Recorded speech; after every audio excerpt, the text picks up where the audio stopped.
प्रतिपद पूर्णामृत आस्वादनं सर्वात्मस्नापनं पवनोऽपि जयते श्रीकृष्ण संकीर्तनं हरि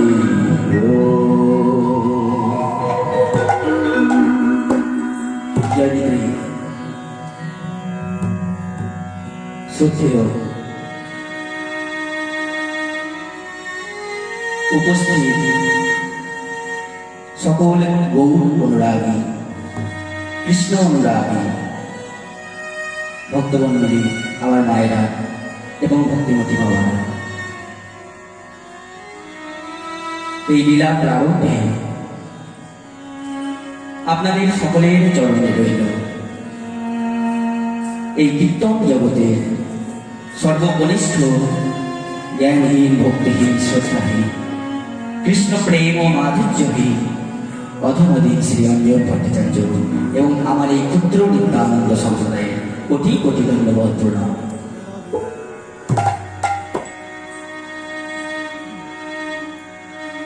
আস্বাদন করছি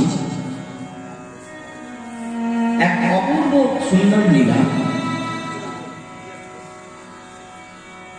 এই লীলা কথাটা যখন এলো, আমি দুটো কথা বলি।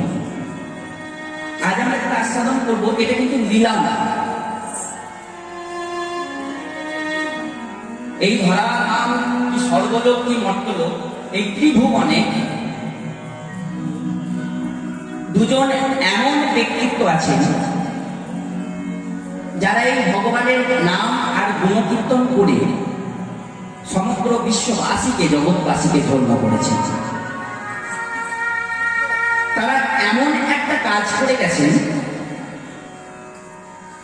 সেই কাজটার জন্য তাদের নামটা ওই স্বর্ণাক্ষরে লেখা হয়ে আছে ধর্মগ্রন্থের পাতায় পাতায়।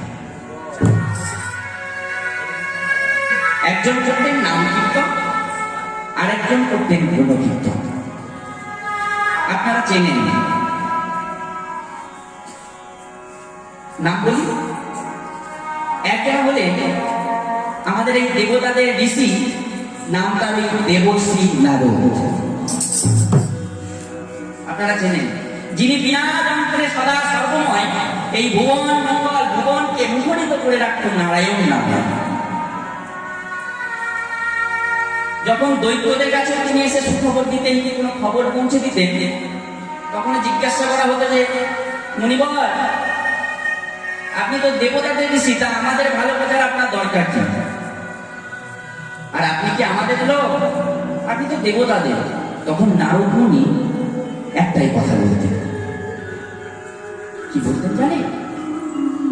আমি না তোমাদের না ওই ভগবানের, অর্থাৎ দেবতাদের। আমি কার জানি? আমি হলাম ওই শ্রীকৃষ্ণ ভগবানের। আমি তার চরণের দাস। আমি তার চরণ যুগলকে ধরে আছি, আর কিছু আমার প্রয়োজন নেই। তাহলে ইনি হলেন একজন, ইনি একজন কীর্তনিয়া। ইনি কি কীর্তন করতেন? না, ইনি ভগবানের নাম কীর্তন করতেন। এনার কীর্তনকে বলা হতো নারদীয় কীর্তন। একজন হল, আরেকজন আছে, তিনিও ওই ভগবানের কীর্তন করে আমাদের মাঝে অক্ষয় অমর হয়ে আছে। একজনের নাম বলে ফেলেছে দেবর্ষি নারদ, আরেকজন হলেন শ্রীল ব্যাস ঠাকুরের পুত্র প্রভুপাদ শ্রীল শ্রী শ্রী সুখদেব গোস্বামী। ইনিও একজন কীর্তন, কিন্তু ইনি কিন্তু ওই নাম কীর্তন করতেন না, ইনি ওই ভগবানের গুণ কীর্তন করতেন। ভগবানের গুণমহিমা জগতের মাঝে তিনি দিয়ে গেছেন, আর তার এই কীর্তনকে বলা হয় গুণ কীর্তন বা সুখ কীর্তন। তাহলে আজকে আমরা যে জায়গাটায় থাকবো সেটা কিন্তু ওই লীলা কীর্তন নাম কীর্তন না, এটা হলো এক প্রকারের সুখ কীর্তন। সুখ কীর্তন মানে হলো ওই গান কম কথা বেশি, আর ওই নারদীয় কীর্তন মানে হলো ওই যে ব্রজের যে লীলা রস আস্বাদন। তাই আজকে আমরা কোনো লীলা আস্বাদন করবো না, আমরা পালা আস্বাদন করবো। কারণ বাবা ওই লীলাতে তো নারদ সুখ কীর্তন হয় না, সুখ কীর্তন করতে গেলে আমাদের ওই পালা আস্বাদন করতে হবে। তাই আজ আমরা আস্বাদন করবো এক অতি সুন্দরতম পালা। এই দেবীকে বৈষ্ণব অপরাধ করলে তার যে কি ফল হয়, কেউ যদি বৈষ্ণব চরণে অপরাধ করে তার কি হতে পারে, এই নিয়ে আজ লীলার বিষয়বস্তু। সারা পশ্চিমবঙ্গের এক মত, সারা ভারত ভূমির এক মত, এই গৌরাঙ্গ লীলার সর্বশ্রেষ্ঠ লীলার মান পেয়েছে এই অপরাধ ভঞ্জন লীলা বা দুটি চকল গোপাল উদ্ধার।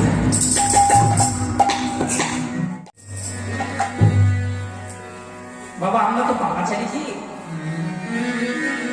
যেজন সত্যিকারের ভক্ত হতে পেরেছে, যেজন ভগবানের চরণে নিজেকে একেবারে জন্ম জন্মান্তরের মতো সমর্পণ করতে পেরেছে, তার দেখবেন আর কিছুই ভালো লাগে না। কি ঘর, কিসের বাড়ি, কিসের গাড়ি, সেই ব্যক্তি সবসময় চিন্তা করে, সেই ভক্ত সবসময় চিন্তা করে সারা দিন রাত যদি ভগবানের নাম করতে পারতাম তাহলে বোধ হয় আমি বড় আনন্দ পেতাম, বড় তৃপ্তি পেতাম। তাহলে ওই হৃদয়ের আনন্দরূপী সাগরটা উথাল পাথাল করে হরিনাম করলে বাবা, এটা হরিনামের পঞ্চম গুণ, ষষ্ঠ গুণ। আরেকবার আস্বাদন করুন, শ্রবণে মঙ্গল শ্লোকটা যতবার আস্বাদন করবেন ততই কৃপা। এই যে আপনারা বসে আছেন ওই জায়গাটা কার জানেন? আপনারা যে আসনটায় বসে আছেন বাবা, এটা হলো রাজা পরীক্ষিতের আসন। ওই আসনে বসে তিনি কিন্তু এই ভাগবত কথা, হরিনাম কথা, প্রেম কথা আস্বাদন করেছেন। আর আমাকে যে জায়গাটা দিয়েছেন আপনারা কৃপা করবেন, এটাকে বলা হয় ব্যাসাসন। এখানেই বসেছিলেন ওই স্বামী প্রভুপাদ শ্রী শ্রী সুখদেব গোস্বামী, আর এখানে বসেই তিনি কীর্তন করেছেন। তাহলে হরিনামের কত কৃপা! যিনি পড়ছেন তার উপকার, যিনি শুনছেন তার উপকার। তাহলে ওই আনন্দরূপী যে সাগর বাবা সেটা উথাল পাথাল করে। এরপর প্রতি পদম পূর্ণাম মৃতেশ্বর, ভালো করে বোঝার চেষ্টা করুন। এই পরিবারের মধ্যে ওই কল্কি অবতার বিষ্ণু যশার ঘরে জন্মগ্রহণ করবে। তাহলে হরিনাম করবেন না? আপনারা করুন না করুন আপনাদের ব্যাপার, আমি আপনাদের প্রত্যেকের চরণে অনুরোধ রাখছি আপনারা যেন হরিনাম রূপী এই সাগর থেকে কোনোদিনও বেরিয়ে যাবেন না।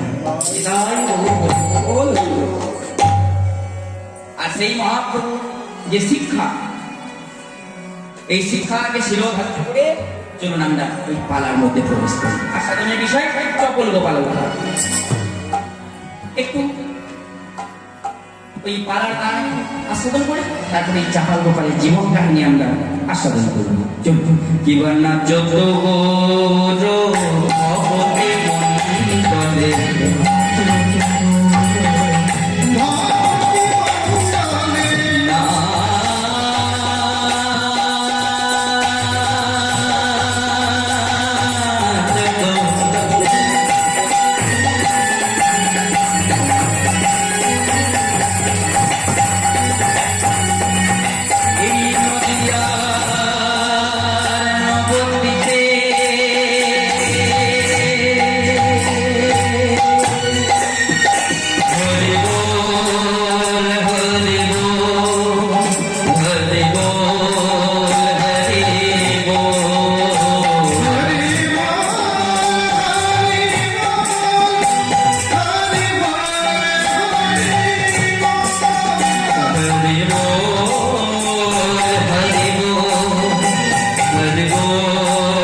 আঙিনার মাঝে গৌর হরি আমার নৃত্য করছে, সঙ্গীতকর্তা মৃদঙ্গে কি বল পাচ্ছে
দিতে পারে বিদায়।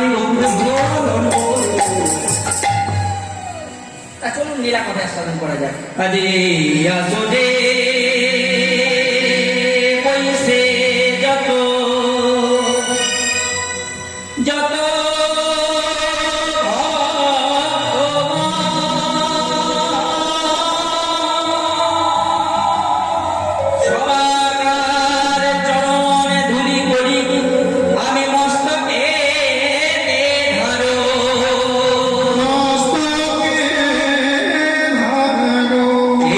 Yes,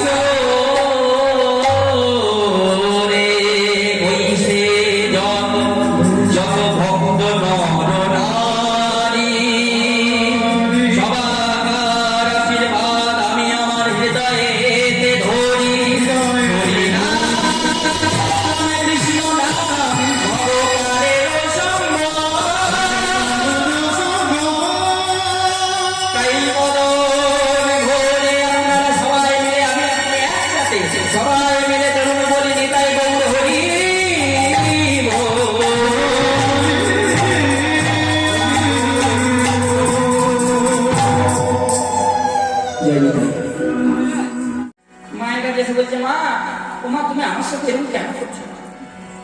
তোমার কাঠামোতে আমি তো প্রথম বিবাহ করেছিলাম লক্ষ্মী প্রিয়াকে, কিন্তু দেখলে তো বিবাহ যোগ আমার নাই মা। তবে কেন এই দ্বিতীয় বিবাহ? নিমাই, নিমাই, তুই দ্বিতীয় বিবাহ কর বাবা। বিবাহ করে তুই আমার মনকে শান্ত কর বাবা। বিবাহ বন্ধনে তুই আবদ্ধ হবো না। নিমাই বাবা ওই মায়ের কথা অমান্য হতে পারে না, করতে পারে না। তাই বললো বেশ মা, এই বিবাহ আমি করবো ঠিক, কিন্তু এ বিবাহ হবে ওই শুধুমাত্র তোমার জন্য।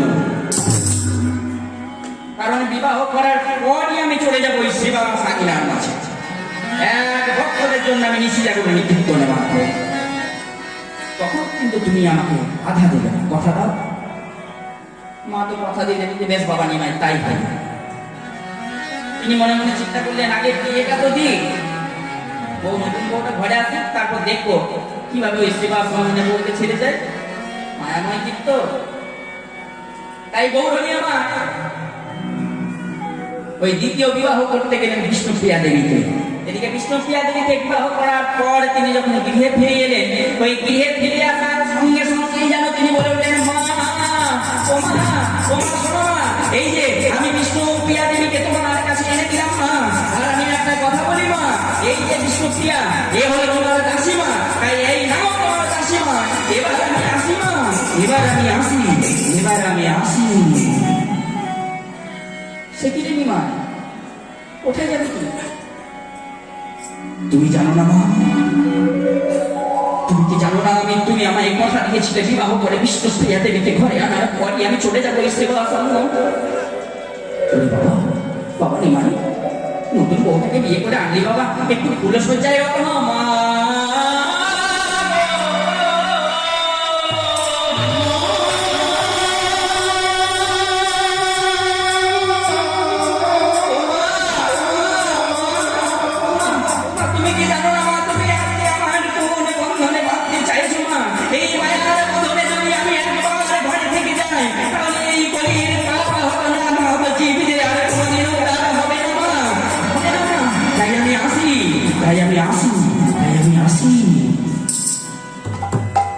এই বলতে বলতে নিমাই সেই মুহূর্তে সেইখান থেকে ত্যাগ করে কোথায় এলেন?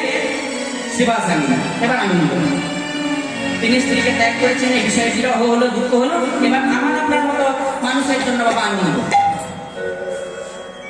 কেন এসেছিলেন? ওই যে বললাম নিজের জন্য, আমার আপনার মতো দুর্বল পাপাচারী কলিজীবের জন্য।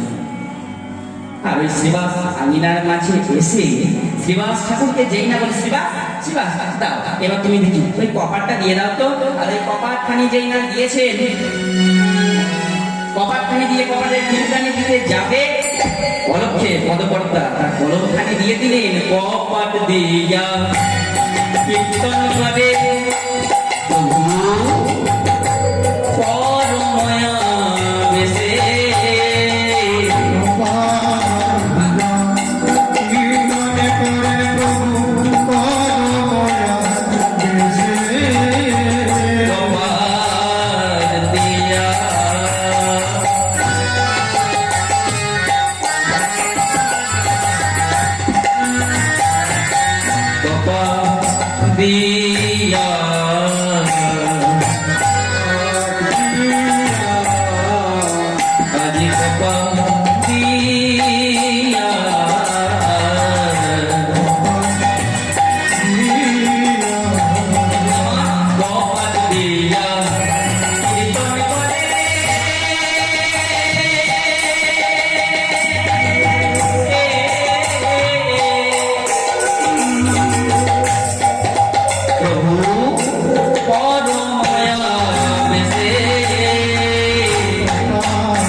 কোলে ওই দেখো বাসন্তী, বাসন্তী দুনিয়া রে না বয় বসন্তে দুনিয়া মারে নামায় কোলে দোলে মরে তারা দোলে মরে হরি সভাহে রে দোলে মরে হরি সভাহে রে দোলে মরে হরি নাম তারা শুনতে পারে হরি সভাহে রে দোলে মরে চলতে নরে সহে চলে মনে হরি নাম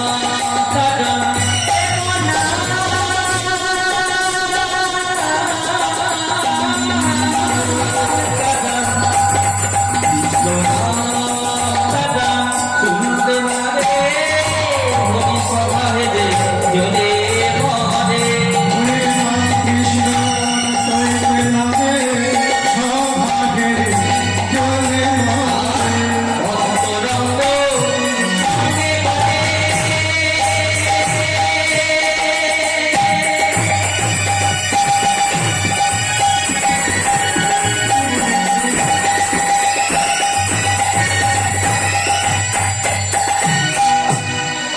প্রভু রসিয়া আর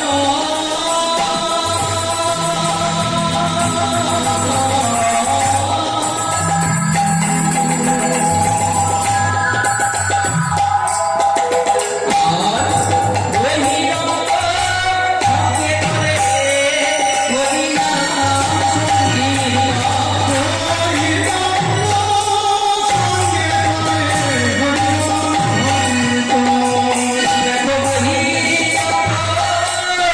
সঙ্গে করে হরি নাম সংকীর্তন দেখো বহি সঙ্গে করে হরি নাম সংকীর্তন যেমন আছে শোনা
শ্রীবাস অঙ্গনে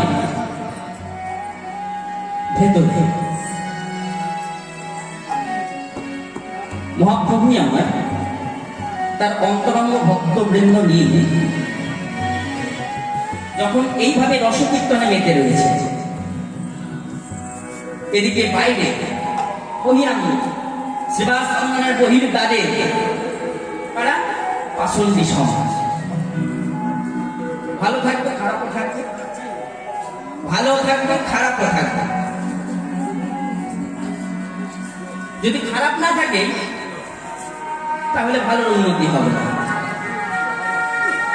যদি খারাপ না থাকে পৃথিবীতে তাহলে ভালোর উন্নতি হবে না, ভালো ওই জায়গাতেই থাকবে, সে তো চেষ্টা করবে না। আর খারাপ যখন তাকে বাধা দেওয়ার চেষ্টা করবে বাবা, সে তাকে ছাপিয়ে আরো উন্নতি করার চেষ্টা করবে, তাই না? তাহলে ভেতরে যখন এইভাবে নাম কীর্তন রসকীর্তন, তখন এই বাইরে কিছু পাষণ্ড নবদ্বীপের ওই ব্রাহ্মণ সমাজপতি তারা বলে উঠলে না, জানিয়ে দিল গোটা নদিয়া নবদ্বীপটা করে জানিয়ে ফুটিয়ে দিল গো। না আছে জালের বিচার, না আছে ফুলের বিচার, কি আছে ছেলেটার মধ্যে? বলি কি আছে গো ছেলেটার মধ্যে? সে দেখতে ভালো বলে তার প্রেমে এত পাগল,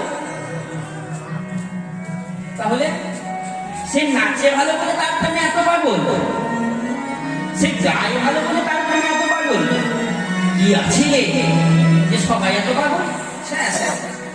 জড়িয়ে দিল। কত চেষ্টা করলাম, কত চেষ্টা করলাম নিমাইয়ের এই হরিসভাকে বন্ধ কি করে করবো? একটা ছেলে জড়িয়ে পুড়িয়ে দিল, মাতিয়ে দিল গোটা নদী আর নবদ্বীপ, গোটা বঙ্গভূমি মাতিয়ে দিল। চেষ্টায় কি আর অভাব আছে? ওই যে জগাই মাথায় ভাবতে পারো, যারা দৈনিক ৮০ হারা করে মদ খেত, যারা দৈনিক ৮০ হারা করে মদ খেত, ওই নিতাই চান্দার গৌরাঙ্গর কৃপায়, ওই কৃষ্ণর কৃপায়, হরিনামের কৃপায়, ওই জগাই মাথায় মদ ছেড়েছে, মদ ছেড়েছে। ভাবতে পারো ৮০ হারা মদ খেত, তারা মদ ছেড়েছে, আর মদ ছেড়ে ওই গলায় তুলসীর মালা ধারণ করেছে, দ্বাদশ সঙ্গে দ্বাদশ মন্দির অঙ্কন করেছে। আর কিছু হয় না হয় ওই তারাও দেখে এখন বলে ওই সদা সর্বদা হরি বল, হরি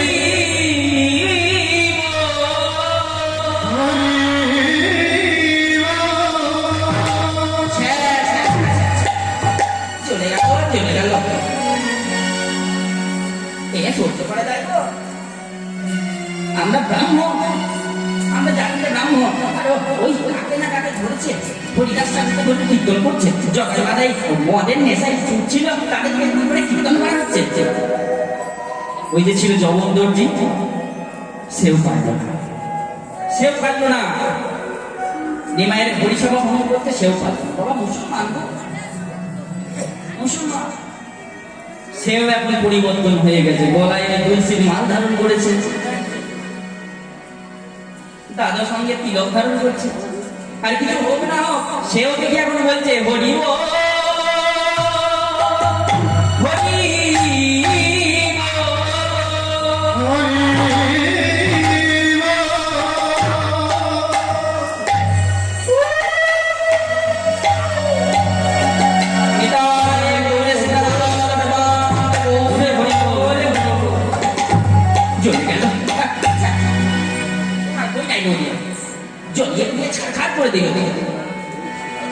সে পারল না। ওই নবাবের দৌহিত্র মলয় চাঁদ কাছে মুসলমান গো, এও মুসলমান, চাঁদ কাছে শাসনকর্তা, তার কাছে নালিশ জানালাম, সেও চেষ্টা করলো, কিন্তু না জানি কি ওদের মধ্যে মামা ভাগ্নের সম্পর্ক আছে। এ বাবা থাক মামা ভাগ্নের সম্পর্ক, তা সত্ত্বেও চেষ্টা করেছিল, পারল কি? সেও দেখে এখন তুলসীর মাল ধারণ করেছে, দাদার সঙ্গে তিলক করছে, কিছু হোক না হোক সেও দেখে বাহু উত্তোলন করে বলছে হরি ও হরি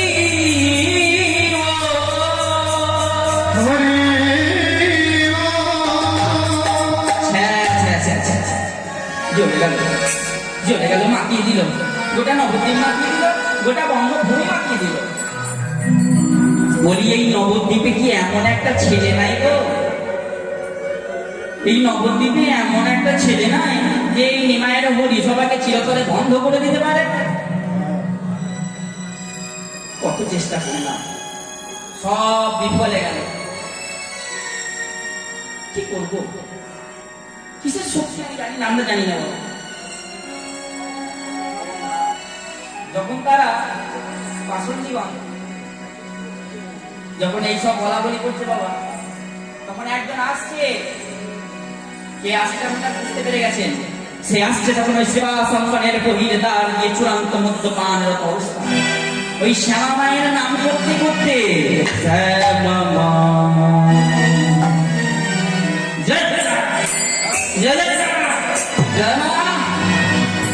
মা দয়া মা, আমি দেখি তোদের নয়ন ভরে শ্যামা মা, দেখি তোরে নয়ন ভরে।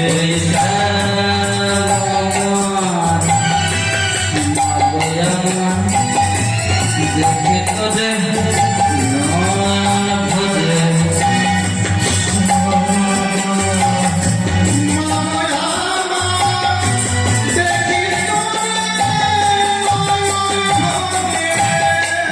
মামা বলে ডাকবো না যদি আমায় নালিশ বলে।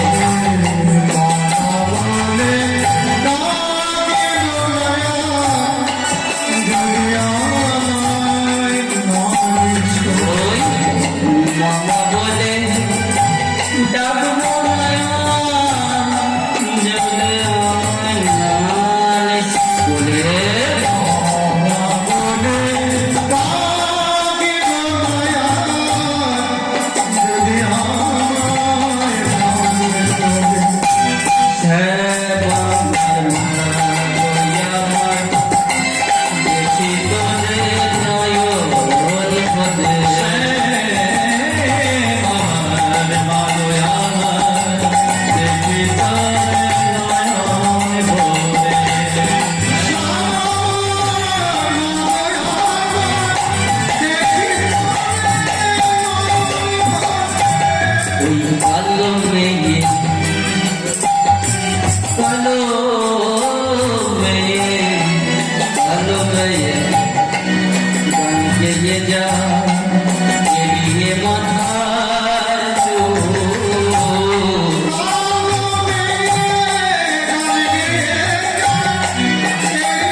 তাই অতি আনন্দে ওরা ওই নিজ গৃহে ফিরে গেল। জামা সকাল বলে দিলেন, আপনারা যে যা গৃহে ফিরে যান, কাল সকালে জানতে পারবেন যে এই পরিষেবা বন্ধ হয়ে গেছে।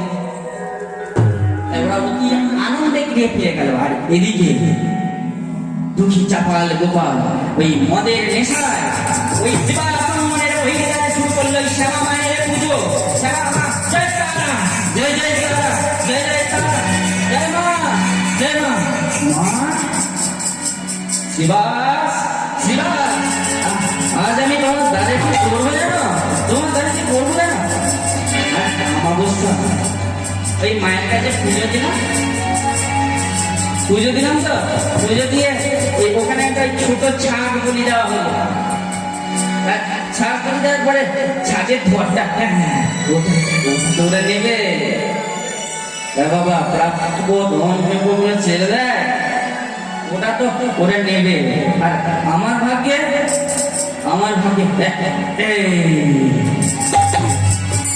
ছাড়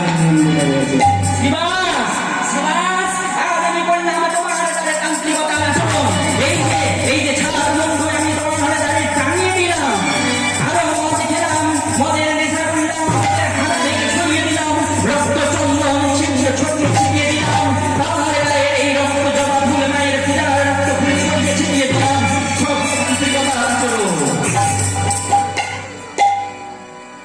এইসব যখন কাল সকালে ওই ব্রাহ্মণ বৈষ্ণবগণ দেখবে, ওরা বিশ্বাস করবে প্রত্যক্ষ দেখবে পরম বৈষ্ণবের শিবাসের বহির্দ্বারে ছাগমুন্ডু, পরম বৈষ্ণব শিবাসের বহির্দ্বারে মদের হারা রক্তচন্দন।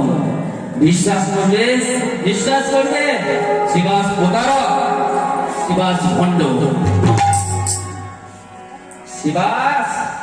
শিবাস বড় পাহাড় পেয়েছিল না তোমার, দেখি এবার তুমি কত পাহাড় বাঁধতে পারো। মহাপ্রভু তিনি তো অন্তর্যামী, জানলেন সব। তিনি বললেন, শিবাস তুমি শ্রেষ্ঠ, তোমার মনকে এত আমি জানতাম। তিনি মনে মনে বললেন, ওই নবদ্বীপে বৈশে দেখো পণ্ডিত শিবাস,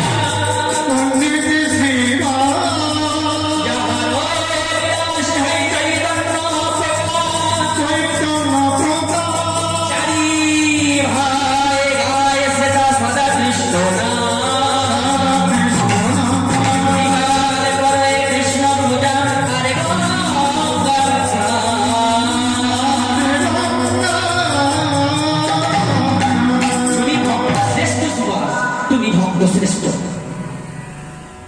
ভক্ত আর ভগবান। নিজের অন্তরের কথা অন্তরে রাখলেন। গৌরহরি আমার বেরিয়ে গেলেন, শিবাসু কিছু ভাবলেন।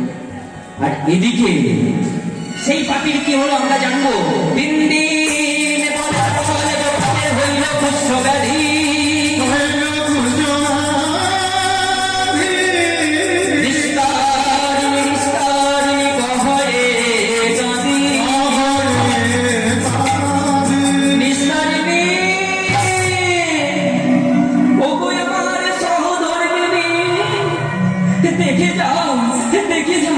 দেখে যাও আমারে কি হলো, তুমি দেখে যাও নিস্তারিণী। যেই না সামনে এসেছে, নিস্তারিণী পুষ্প দেখি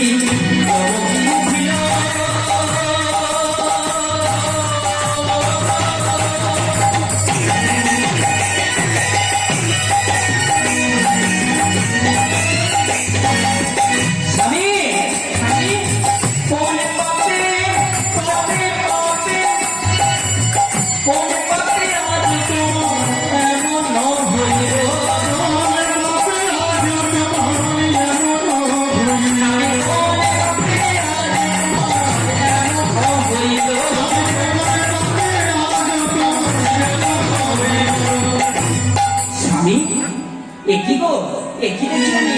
এ তো দেখি তোমার কুষ্ঠ হয়েছে গো। কতবার বারণ করেছি, তুমি তো আমার কোনো কথাই শোনো না। তা তিনি আর থাকতে পারলেন না, এমন অবস্থা তিনি চিৎকার করছেন, কোন পাপে এমন হলো বলো দয়াময়, বলো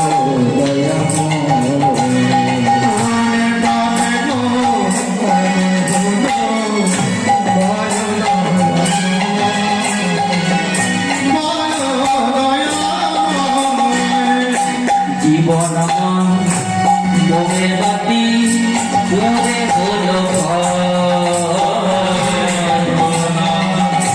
মোমের বাতি পুরে হলো আমি কেঁদে বলি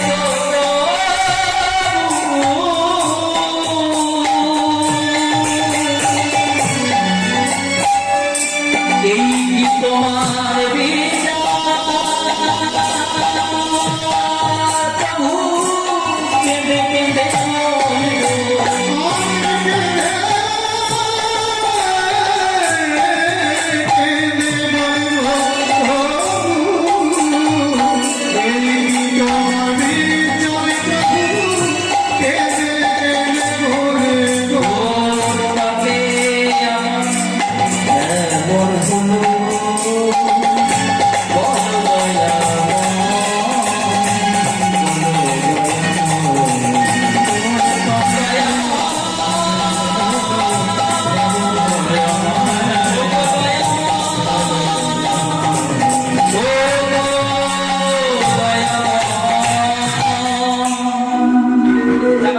সহ্য করতে পারি না, এই করতে করতে মূর্ছা গেলেন।